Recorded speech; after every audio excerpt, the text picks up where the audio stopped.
Let me see if I can figure this out. Okay.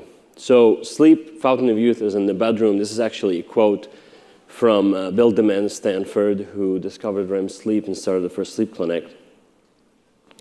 Does anyone know what this art is? No art history majors here.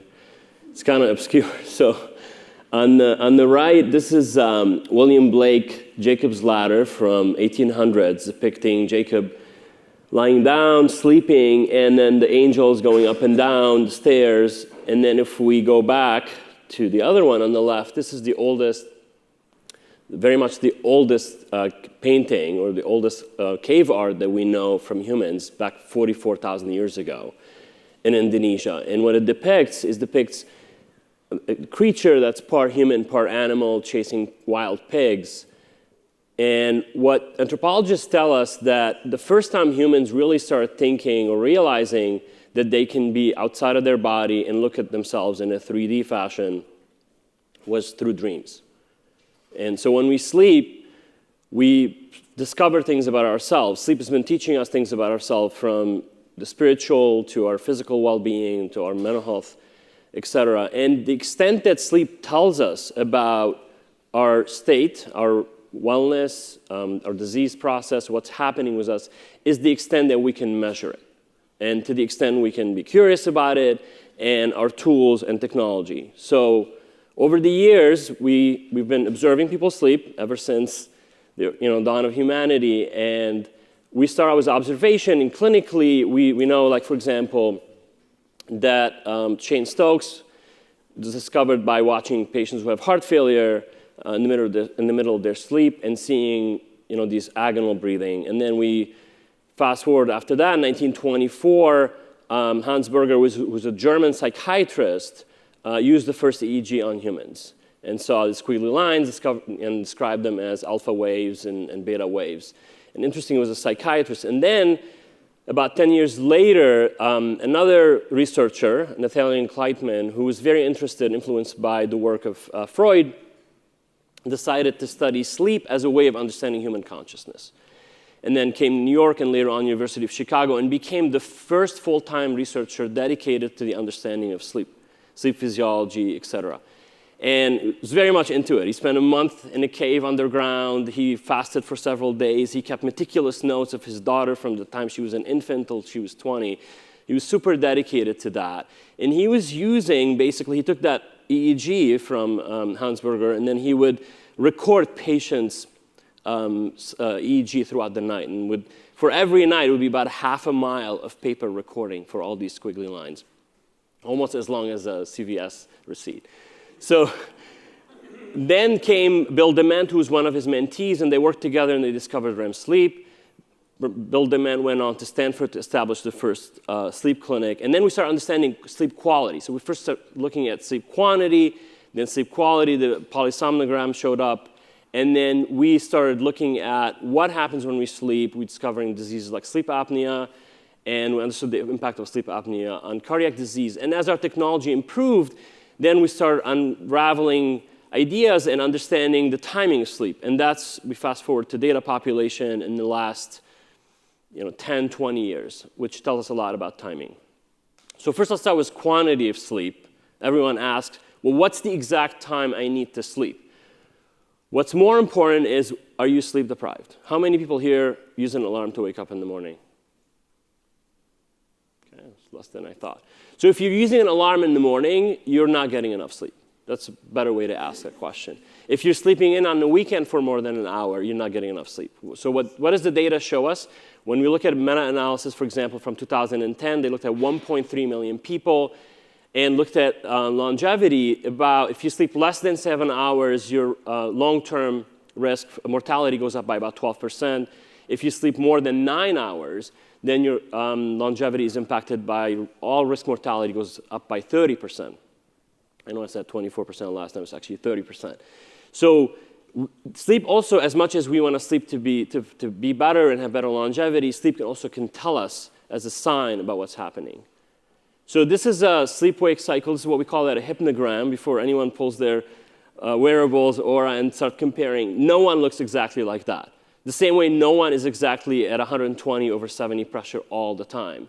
So there are variations, there are normal variations. But what that tells us is primarily that you get more deep sleep the first half of the night, you get more REM sleep the second half of the night. We used to think that you only dream during REM, but you also dream during deep sleep. But instead of having vivid, colorful, video-like dreams, it's black and white in pictures. So what happens when we have poor quality sleep? So looking at a large data set of about 300,000 people with a group of 150,000 of them where we were able to match primary care data, whether there are other diagnoses they have. Patients who reported poor quality sleep, they just felt that they're not refreshed, they scored high on sleepiness scale, they had 2 years less of cardiovascular-free years. And some of these cardiovascular events, about 20% of them led to death. Those who had sleep apnea had about 7 years less of cardiovascular disease-free years. So it's not just a matter of mortality, it's a quality of life and complications. For insomnia, 4 years. And the data was mostly consistent between men and women. So it's very important. The other data set is from Emmanuel Mignot looked at. He is probably one of the largest data sets of patients who come in, get a blood lab test, a detailed questionnaire, and he shows that a reduction in REM sleep, about 5% reduction of REM sleep increases mortality by about 13%. So this is one of my favorite slides here, and it shows, I don't know if you have the last slide set, but this is from Brian Murray in Toronto, where they did something interesting. They went and looked at normal controls. We used to think that when patients get older, basically, you start having poorer sleep, you wake up more often, your sleep actually is reduced. But in reality, what they did in this interesting study, they went and looked at all the normal controls from various studies. So they were able to pull 5,000 normal PSGs, which are actually rare to find. And they said, well, how does our sleep change? And what I love about the study is it changed our thinking in the last 10 years. We actually found out that on average, we sleep about 10 minutes less every decade, starting from our 20s. So when you're 40, you sleep about 20 minutes less. When you're 60, it's about 40 minutes less. And however, at the same time, your amount of deep sleep and REM sleep as a percentage, which is usually about 20 to 25%, does not change very much. So as physicians, it's important for us to ask the question, if our patient is not sleeping as well as they get older, it doesn't mean that they just older and we ignore it. So we need to look for underlying causes that can cause them to have less sleep. So we really pay attention. And where I look first is I look for typically sleep-related diseases like sleep apnea, periodic limb movement, restless legs, insomnia, et cetera. The next thing we look at are non-directly sleep-related conditions like depression, mental health, chronic pain, for example, hormone changes in women. And then you look after that for wellness. Is your patient exercising enough? Are they eating well? Is their sleep-wake cycle consistent? In the next study here, so I told you the importance of quantity, quality next, and even more important than quality, this is a very interesting study looking at about 60,000 patients with 10 million of actigraphy. So now we've gone from observations, PSG, and now population data. And they looked on average about a week. Regularity, having a regular sleep-wake cycle is actually just important, not just as important, more important than getting enough sleep. So if you look here, the 3 white boxes, if you have the most irregular sleep-wake cycle, so now you can actually look at your wearables. So at the bottom in the x-axis is the timing, and each of these black bars is day. So if you're going to bed at different times, at different days, the more irregular that is, you can increase all-risk mortality can go up by as much as 40%. So this is speaking of AI. So I asked AI, I prompted AI to make basically an art piece, summary slides. I took the slide from the previous study, fed it in it, and I was like, make me a slide. So you can see the art here. We actually tried several of them.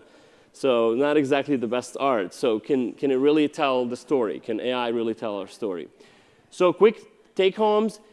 We cannot achieve optimal health span and lifespan, obviously, without optimal sleep.